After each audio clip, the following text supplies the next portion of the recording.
buckle up because we're about to go deep here. I always talk about who is future you a year from now. What kind of feelings, emotions, thoughts are you going to be having, beliefs about yourself? How are you showing up?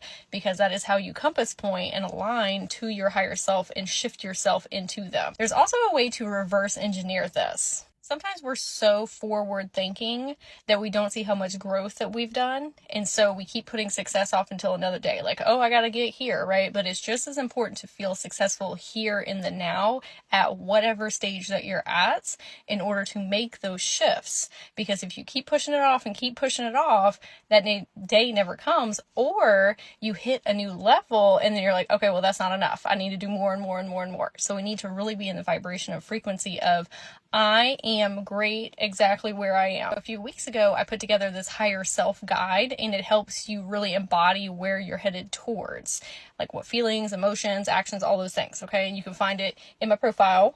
It's free. But you can take that same guide, and today is the 1/11 portal. So it's a manifestation day. Okay. This is great.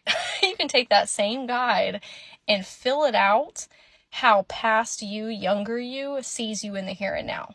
Because you are the higher self version to them.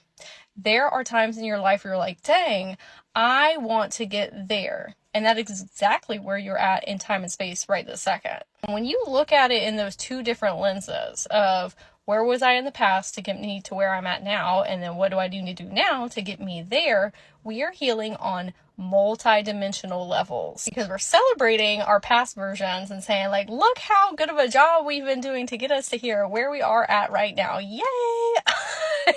And then we have our eyes focused on, okay, what do we need to do in order to shift to the next stage? But we're celebrating where we are right now. If you want that guide to look at the past, present, and future, is in my profile. You can click.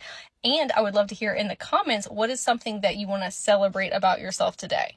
An accomplishment, being more confident, self-assured. Maybe you're a super compassionate person, very loving. You have a skill or a hobby that you're really interested in, you're really good at. What are we celebrating for you today?